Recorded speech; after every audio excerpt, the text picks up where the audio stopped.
The ship was cold and quiet when they brought her aboard. Commander Marcus Cole stood at the docking bay with his hands clasped behind his back as the Valkyrie shuttle connected to his vessel. Valkyrie shuttle, the enduring hope. And he watched the airlock doors slide open with a soft hiss that echoed through the metal corridor. The Valkyrie ambassador came first. Tall and insectoid with 4 arms, folded across his chitinous chest and compound eyes that reflected the harsh lights of the docking bay like broken mirrors. And behind him walked 2 guards who dragged a figure between them. She was smaller than Marcus expected, barely reaching his shoulder, with pale blue skin that seemed almost translucent under the artificial lights and wings that hung limp and damaged against her back. And when she lifted her head, he saw eyes like liquid silver that held nothing but emptiness. "Commander Cole," the ambassador said in a voice that clicked and buzzed through his translator. "The Valkyrie hegemony presents this gift as a gesture of goodwill during our peace negotiations, and we trust you will find some use for her." Marcus looked at the female they had brought, at the way she kept her gaze on the floor and the way her thin shoulders trembled, and he felt something twist in his chest. "A gift," he repeated slowly. "Yes," the ambassador said with what might have been a smile on his alien face. "She was once called Cytherine, and she held the title of queen among our people. But she has proven herself defective and worthless to the hegemony. And we thought perhaps your scientists might wish to study her, or your soldiers might find entertainment in her presence."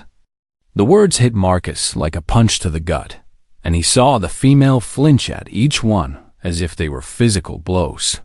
"Defective," Marcus said, and his voice was harder now. "She cannot produce offspring," the ambassador explained with a dismissive wave of one of his 4 hands. "And among the Valkyrie, a queen who cannot breed is no queen at all, but merely a waste of resources. And so we have stripped her of her titles and marked her appropriately." Marcus looked at her wings again and realized with horror that they had been cut, the delicate membranes sliced in a pattern that looked deliberate and cruel. And he understood that this was their way of branding her as worthless. "Her wings," he said quietly, "a tradition." The ambassador replied without a trace of shame, "So that all may see what she truly is. And now she belongs to you, Commander. So do with her as you wish, because we care not what happens to her." The guards released her and she stumbled forward, catching herself before she fell. And she stood there with her head bowed, waiting for whatever would come next. Marcus had seen many terrible things during his years in the service, had watched colonies burn during the frontier wars, and held dying soldiers in his arms, and buried his own wife and daughter after the attack on Meridian Station. But something about this moment filled him with a rage he had not felt in years. "Lieutenant Chen," he said to the officer standing beside him, "please escort our guest to the quarters on deck 7. The ambassador made a sound that might have been laughter. "Clicking and harsh, guest quarters for a barren queen," he said. "How amusing you humans are with your strange customs. But I suppose it matters little what cage you keep her in." "She is not going to a cage," Marcus said, and his voice was ice. "She is going to guest quarters because she is a guest on my ship. And I would thank you to remember that while you are aboard the Enduring Hope, you will treat all persons with respect, regardless of their status in your culture." The ambassador's compound eyes flickered with something that might have been confusion or perhaps contempt. "She is not a person, Commander. She is a failed queen, a biological mistake, a creature of no value to anyone." Marcus stepped forward until he was close enough to see his own reflection in those alien eyes. "On my ship," he said slowly and clearly, "every being has value, and I suggest you return to your shuttle before I forget that we are supposed to be negotiating peace." For a long moment, the ambassador simply stared at him, and then he made a gesture to his guards and turned away. "Keep your gift, Commander," he said as he walked back toward the airlock. And when you tire of her strange presence, remember that the Valkyrie will not take back what we have discarded." The airlock closed behind them, and Marcus let out a breath he had not realized he was holding. He turned to look at Cytherine and found her staring at him with those silver eyes wide and filled with something he could not quite identify. "Lieutenant Chen will show you to your quarters," he told her gently. "And if you need anything at all, please do not hesitate to ask." She opened her mouth as if to speak, but no words came out. And after a moment, she simply lowered her head. Again, Marcus watched Chen lead her away down the corridor, and he stood there for a long time after they had gone, thinking about the cruelty of a species that could throw away one of their own like garbage, simply because she could not bear children. His hand went to the small photograph he kept in his breast pocket. The image of a woman with laughing eyes and a little girl with her mother's smile. Both of them gone now for almost 10 years. He understood something about being broken, about feeling worthless, about losing everything that had once given life meaning, and he knew that he could not let this discarded queen believe that her people were right about. Commander," his first officer said, through the comm system. "We are ready to break dock and begin our return to Titan Station." "Proceed," Marcus replied. And he finally turned away from the airlock where they had brought her aboard like cargo. He walked through the corridors of his ship with heavy steps, passing crew members who nodded respectfully and wondering what he was supposed to do with a broken alien queen who had been taught her entire life that she was worthless. He did not have answers yet, but he knew one thing with absolute certainty. He would not let them be right about her. He would not let her believe that she was nothing, because Marcus Cole had learned in the ashes of his own grief that worth was not something others could take from you. And it was not something you had to earn through usefulness or productivity. Worth was something you simply had. Something every thinking feeling being possessed simply by existing. And no cruel tradition or heartless culture could change that truth.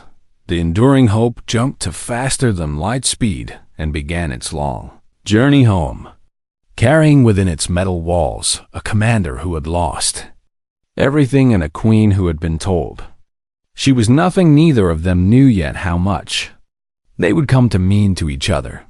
But the universe as a way of bringing broken things together so they can help each other heal. The first week aboard the Enduring Hope was the strangest of Cytherine's 147 years of existence. She waited in her quarters for the punishment that surely must come, for the cruelty that her people had promised her she deserved, for the humans to finally show their true nature and treat her as the worthless thing she had been told she was. But the punishment never came. Instead, a young human female brought her meals 3 times each day. Warm food served on clean plates with utensils she did not know how to use. And the female, whose name was Ensign Martinez, taught her with patient smiles and gentle words. Instead, the ship's doctor visited her to examine her wings, clicking his tongue sadly at the damage and applying something he called regenerative gel that made the pain fade for the first time in months. Instead, Commander Cole came to see her every evening after a shift ended. Sitting in the chair across from her and simply talking, it made no sense to her. "Why do you waste your time with me?" she asked him on the 8th day, her voice rough from disuse because queens were not meant to speak unless breeding arrangements required it. Marcus looked at her with those strange human eyes, brown like the bark of trees she had seen in educational programs about alien worlds. And he smiled in that way humans did with their soft, flexible mouths. "I am not wasting my time," he said simply. "I am barren." She reminded him because perhaps he had forgotten. "I cannot produce offspring, and therefore I have no value. And your attention would be better spent on members of your crew who can contribute to your species." Marcus leaned forward with his elbows on his knees and his hands clasped together. "Cytherine," he said, and her name sounded different in his voice. Softer somehow. "May I tell you something about humans?" She nodded because she did not know what else to do. "Among my people," he said slowly, "many individuals choose never to have children, and many others cannot have children due to biology or circumstance. And we do not consider any of them worthless because of this." She stared at him as if he had spoken in a language her translator could not process. "That cannot be true," she said. "It is true," he replied. "We measure a person's worth by many things, but the ability to reproduce is not one of them. And we believe that every person has inherent value simply because they exist and think and feel." Cytherine shook her head slowly because the words made no sense. Against everything she had been taught since she first emerged from her birthing chamber, then. "How do you measure worth?" she asked. Marcus was quiet for a moment, looking out the window at the stars streaking past in the strange light of faster-than-light travel. "By kindness," he said finally. "By courage and compassion and creativity. By the choices we make and the way we treat others. By the knowledge we gain and the wisdom we share. By love given freely without expectation of return." He turned back to look at her, and his eyes were gentle. "You were a scholar once, were you not?" She flinched at the reminder of what she had been before her disgrace. "I studied the stars," she admitted quietly. "I mapped the corridors of subspace and wrote theories about navigation that no one read after my condition was discovered." "No one read them because you became infertile?" "Yes." Marcus shook his head slowly, and there was something in his expression that she could not identify. Something that looked almost like anger, but was not directed at her. "Among humans," he said, "your research would have made you celebrated. Your mind would have been considered your greatest gift, and no one would have cared whether you could have children." Cytherine felt something strange happening in her chest, a tightness that made it hard to breathe. And she realized with shock that she was feeling hope she had thought that feeling was dead forever. "Why are you telling me this?" she whispered. Marcus reached out slowly, giving her time to pull away, and when she did not, he placed his hand over hers. "Warm and solid and real, because I want you to know that your people were wrong about you," he said. "And I want you to understand that you have value, Cytherine, tremendous value. And it was always there, even when they refused to see it." She stared at his hand on hers, at the strange five-fingered shape of it, so different from her own 4 delicate digits. And she felt tears sliding down her face. She had not cried since she was very young, since before she understood what was expected of queens. And she had thought she had forgotten how. "I do not understand you humans," she said. Through her tears, Marcus smiled again, and it was sad and kind. At the same time, we do not always understand ourselves, he admitted. "But I have learned some things in my life, things that came from pain and loss and grief. And one of those things is that worth cannot be taken from you by others. You have known loss," she said, because she could see it in him now, the shadow behind his eyes.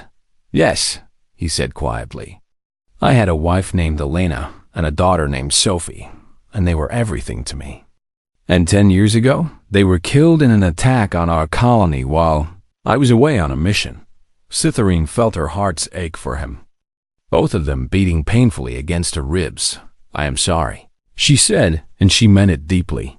"For a long time, I believed I was worthless too," Marcus continued, "because I had failed to protect them. Because I was not there when they needed me, because I survived and they did not. And I spent years drowning in that belief. What changed?"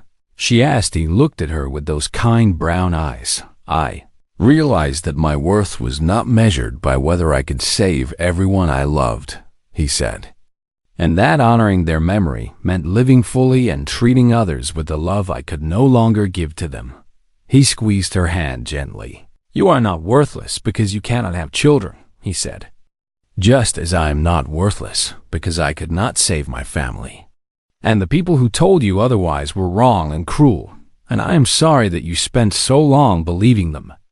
Cytherine looked at this strange human male who had shown her more kindness in 8 days than her own people had shown her in over a century, and she felt something new growing in her chest. It was small and fragile, and she was afraid it might break, but it felt like it might be the beginning of believing him.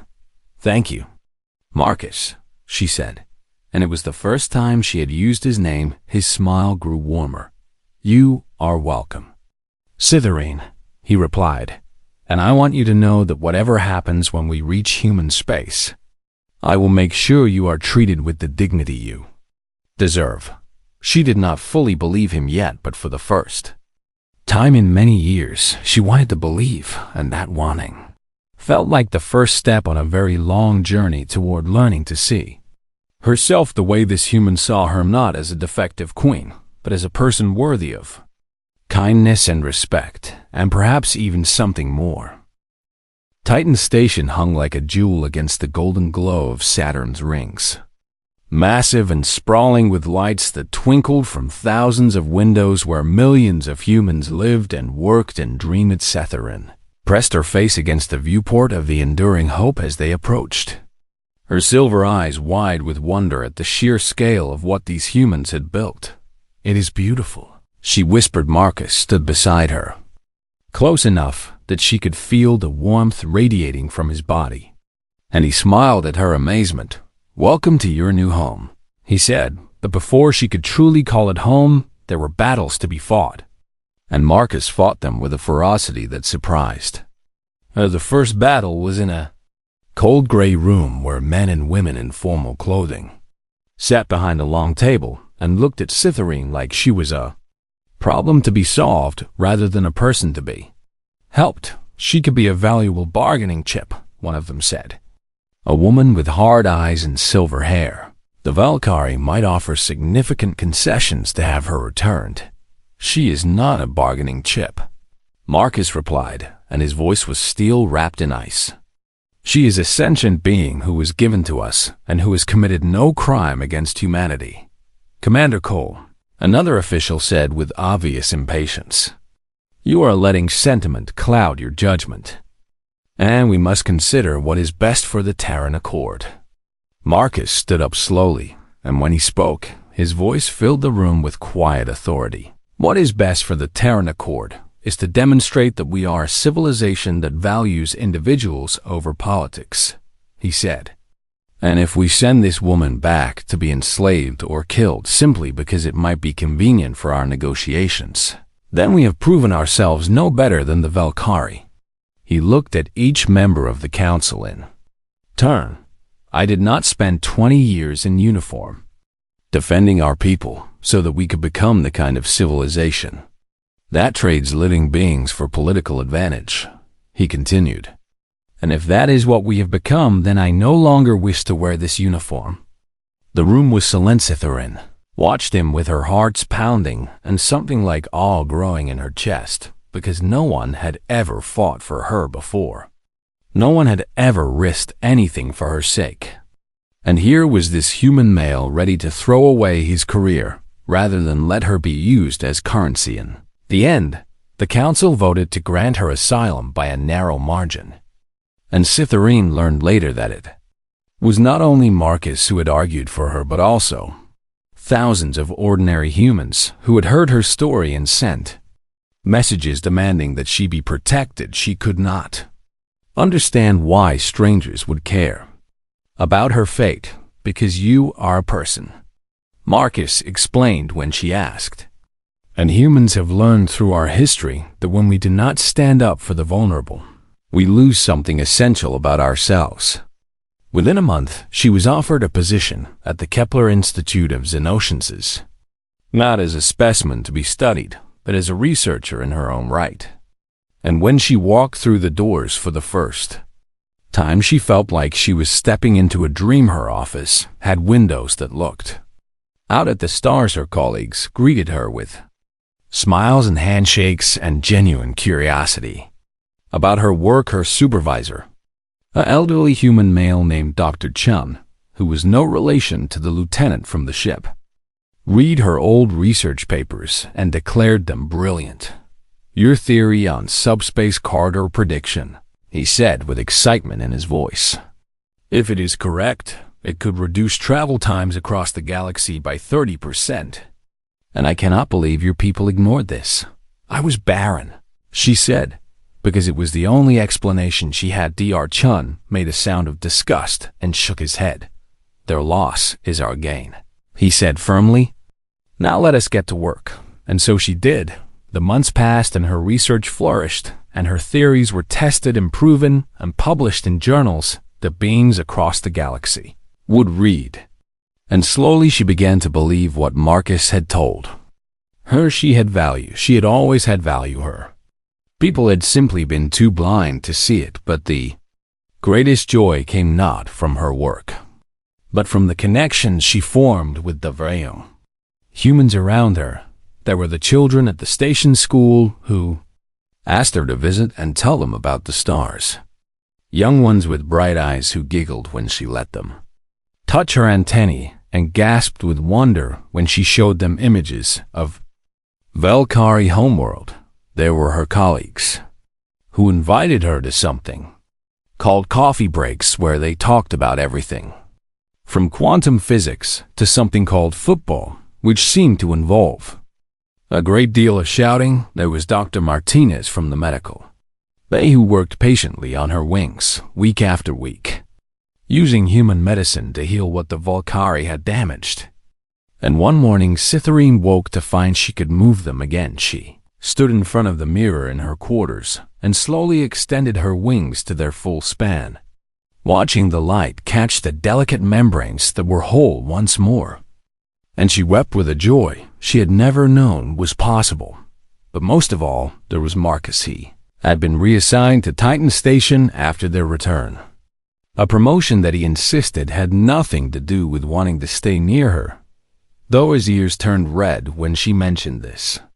And he visited her almost every day. They walked together through the gardens and the stations biodome, where flowers from 100 worlds bloomed in carefully controlled environments. They ate dinner together in small restaurants where humans and aliens mingled freely, and no one stared at her with disgust. They talked for hours about everything and nothing, about science and philosophy and the strange ways different species saw the universe, about grief and healing and the slow process of learning to hope again. And somewhere in those months, Cytherine realized that she was happy, not because she had proven her worth through her achievements, not because she had been accepted by the humans around her, but because she had finally, truly, deeply begun to believe that she deserved to be happy, that she deserved to be seen, that she deserved to be loved. And when she looked at Marcus Cole with his kind brown eyes and his gentle smile and his stubborn determination to fight for those who could not fight for themselves, she realized that something had grown between them that was stronger than friendship. She did not have a word for it in her language, but humans did. They called it love, and for the first time in her life, she was not afraid to feel it. The message arrived on a cold morning 3 years after Cytherine had first set foot on Titan Station, delivered by a Valkyrie diplomatic vessel that appeared at the edge of human space without warning. The new High Sovereign of the Hegemony, a queen called Vexthari, who had risen to power through methods that made even other Valkyrie uncomfortable, had sent a formal demand. They wanted Cytherine returned. Marcus stood in the council chamber with his fists clenched at his sides as the Valkyrie ambassador read the demands aloud. And he felt a cold fury building in his chest that made it hard to think clearly. The former queen designated Cytherine was not gifted to humanity, but rather stolen through deception, the ambassador declared. And the Valkyrie hegemony demands her immediate return to face judgment for the crime of abandoning her people. That is a lie, Marcus said flatly. The ambassador's compound eyes flickered with something that might have been amusement. The High Sovereign has declared it truth, he replied. And therefore it is truth. And you would do well to remember that the hegemony's patience with your young species grows thin. Is that a threat? It is a statement of fact. Commander Cole, and if the Baron Queen is not returned within 30 standard days, the hegemony will consider it an act of war. The council chamber erupted in argument, and Marcus stood in the middle of it, feeling like the world was crumbling beneath his feet. He found Cytherine in her laboratory, surrounded by holographic star maps and equations that floated in the air like dreams made visible. And when she saw his face, she knew immediately that something was wrong. "They want me back," she said quietly. And it was not a question. Yes. She nodded slowly and began to close down her workstation with careful, precise movements. "Then I should go." Marcus crossed the room in 3 strides and took her hands in his, holding them tightly as if he could keep her safe through sheer force of will. "You are not going anywhere," he said fiercely. "Marcus," she said, and her voice was gentle and sad. "If my going can prevent the war between our peoples, then it is the right thing to do. And I have known happiness here that I never dreamed possible. 3 years of feeling valued and loved, and that is more than most beings ever receive.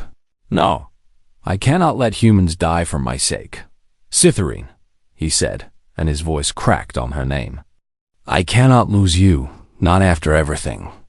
Not after Elena and Sophie. I cannot watch another person I love be taken from me." She went very still. "You love me," she whispered. "Of course I love you," he said, and there were tears on his face now. "I have loved you since you first looked at me with those silver eyes and expected nothing but cruelty, and I wanted to spend the rest of my life proving to you that you deserve so much more." She reached up with her 4-fingered hand and touched his face, wiping away his tears with a tenderness that made his heart. "I love you too," she said, "in whatever way my alien heart knows how to love. I love you, Marcus Cole, and that is why I must go. Because I could not bear to see your people hurt because of me. You are not going," he said again. "And that is not your decision to make alone. Then whose decision is it?" "Humanity's," he replied. "Because you are one of us now, Cytherine, whether you were born among us or not. And humans do not abandon their own." The days that followed were filled with tension and fear and arguments that echoed through the halls of power across human space. Some officials urged compliance, pointing to the Velkari fleet that outnumbered humanity's ships 3 to 1. Some urged caution, suggesting that perhaps they could negotiate a compromise that would satisfy everyone. But across the stations and colonies and ships of the Terran Accord, ordinary humans made their voices heard. They sent messages by the millions demanding that Cytherine be protected. They organized protests and vigils and demonstrations. They told their representatives that they would not support any government that traded a living being for political convenience. A young girl on Mars colony started a campaign called Cytherine is Human, and within a week it had spread to every corner of human space, with people wearing blue ribbons in honor of her pale blue skin and carrying signs that read, "Worth is not measured in offspring." The Terran Council convened an emergency session. Marcus was allowed to address them one final time. 3 years ago, I stood before you and argued that we should grant asylum to a woman who had been thrown away by her people because she could not bear children, he said, and some of you agreed reluctantly, seeing it as a minor matter that would soon be forgotten. He looked around the chamber at the faces watching him, but it was not a minor matter. He continued, "It was a test of who we are as a civilization. And now we face that test again, only this time the stakes are higher." He took a deep breath. "If we return Cytherine to the Velkari, we may avoid a war. That is true, but we will have told the galaxy that humanity can be bullied into abandoning our principles.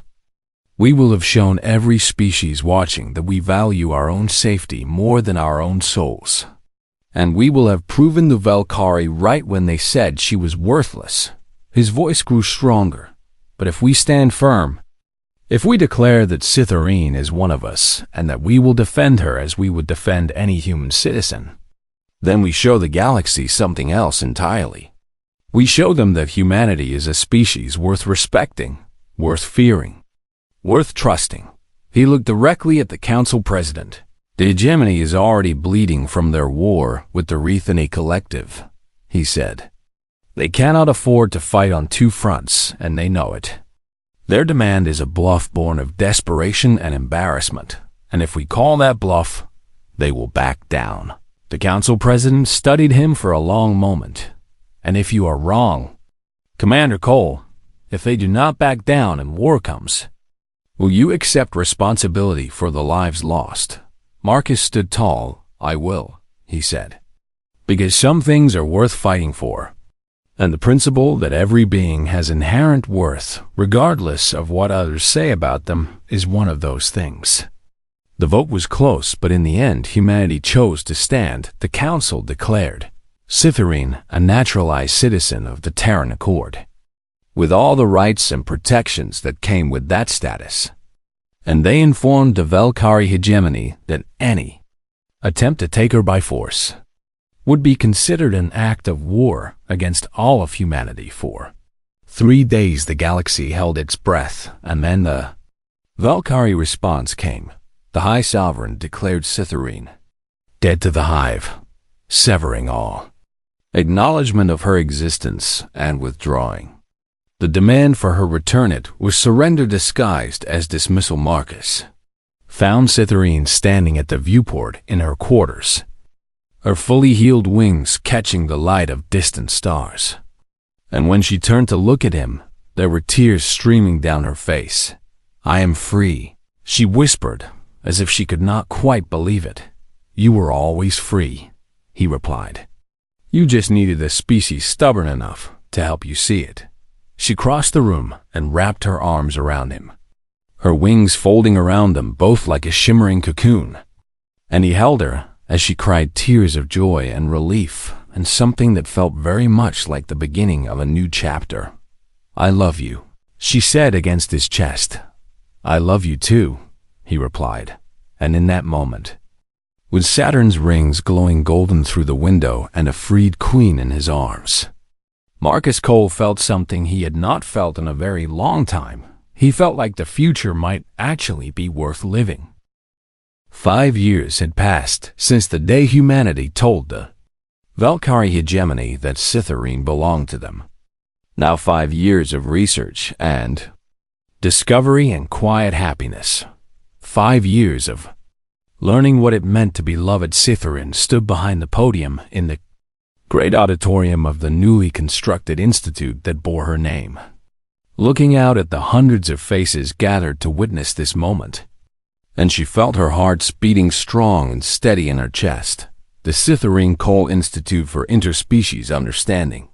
She still could not quite believe that she had agreed to let them name it after her. But Marcus had insisted, and she had never learned how to refuse him anything. Marcus sat in the front row with gray, now threaded through his dark hair and lines around his eyes that had not been there when they first met. But when he smiled at her, she still saw the man who had looked at a discarded queen and seen a person worth fighting for. Beside him sat Dr. Chung, older now and walking with a cane, but still brilliant, still passionate about the stars. Beside him sat Ensign Martinez, now Captain Martinez, who had been the first human to show Cytherine kindness aboard the Enduring Hope all those years ago. And scattered throughout the audience were faces she knew and faces she did not. Humans and aliens from dozens of different species, all gathered to celebrate the opening of an institution dedicated to the idea that understanding between peoples was possible. Even a small group of Velkari sat in the back, defectors who had fled the hegemony after hearing Cytherine's story, seeking the kind of acceptance among humans that their own people had denied them. She took a deep breath and began to speak. My people taught me that I was worthless. Her voice carried through the auditorium, clear and strong. A queen who could not produce heirs was no queen at all. And for 140 years I believed them. I lived with that belief like a weight around my neck, crushing me slowly day by day. And I accepted it because I did not know any other way to exist. She paused, letting the silence stretch, and then I met a species that measured worth differently. She looked at Marcus and felt her eyes growing wet. I was handed over like garbage, like a broken tool no longer useful for its purpose, and I expected to be treated accordingly. I expected cruelty and contempt and perhaps death, because that was all I believed I deserved. Her voice grew softer, but the humans looked at me and saw something else. They saw not a barren queen, but a scholar whose work had value. Not a biological failure, but a person with thoughts and feelings and dreams. Not a thing to be used, but a being to be respected. She straightened her shoulders, and her voice grew stronger again. The commander who first received me refused to let me be treated as property. He gave me guest quarters instead of a cell and conversation instead of commands. And when I asked him why he wasted his time on someone so worthless, he told me something I will never forget. She smiled at the memory. He said that humans measure worth not by what someone can produce, but by who they choose to be. A murmur ran through the audience. I did not believe him at first. How could I, when I had spent over a century being told the opposite? But he was patient with me and kind, and slowly I began to see myself through his eyes instead of through the eyes of my people. She gestured to the building around them. This institute exists because of that vision. Because humans believed that a discarded queen could still contribute something meaningful to the galaxy. And because they were willing to fight for that belief, even when it would have been easier to hand me back. Her wings extended slightly, catching the light, whole and beautiful, where they had once been cut in shame. I was once called infertile and worthless, but I have raised ideas that changed the way species travel between stars. I have nurtured understanding between peoples who once feared each other. I have built a family not from blood but from choice. And I have learned the most human truth of all. She looked down at the audience with her silver eyes shining. Worth is never something that others give to you. It was always yours from the moment you came into existence. You simply need others wise enough to see it and brave enough to defend it. She turned to look directly at Marcus. 15 years ago, a human looked at me and saw not what my people said I was, but what I truly was. And he loved me not despite my supposed defects, but simply because I was a person deserving of love. Her voice caught with emotion. I took his name not because humans required it of me, but because I wanted to carry a piece of him with me always. To remind myself every day that I belong to a family now. A family I chose and who chose me in return. She smiled through her tears. I am Cytherine Cole, and I am proud to be human. The audience rose to their feet. Applause thundering through the auditorium. Humans and aliens alike standing to honor a queen who had been thrown away and found her true home among the stars. Marcus made his way to the stage with tears streaming down his face, and Cytherine met him there, wrapping her arms around him as her wings folded around them both. I love you, she whispered against his ear. I love you too, he replied. I always will. When she finally released him and turned back to face the crowd, she saw something that made her heart swell with hope for the future. The Valkyrie defectors in the back were standing with the others, their compound eyes bright with emotion. And one of them was holding a sign that read, "Worth is inherent," written in both their language and in English. Somewhere in the galaxy, the hegemony continued to measure value in offspring, produced and genetic contribution made. But here on Titan Station, in the shadow of Saturn's rings, a different kind of society was being built, one where scholars mattered as much as breeders, one where kindness was valued as highly as strength, one where a barren queen could become a beloved citizen and a wounded soldier could find healing in the arms of an alien who understood his pain. Cytherine looked at the institute that bore her name. at the humans and aliens who had gathered to celebrate its opening, at the man who had seen her worth when no one else would. And she felt a peace she had once believed impossible. She had been discarded, but she had been found. She had been called. Worthless, but she had been cherished, and in the end, that was the most human thing of all. Not the technology or the politics or the sprawling stations that dotted the stars, but the simple, stubborn insistence that every being mattered, that every person had value. That love was not a weakness, but the greatest strength any species could possess.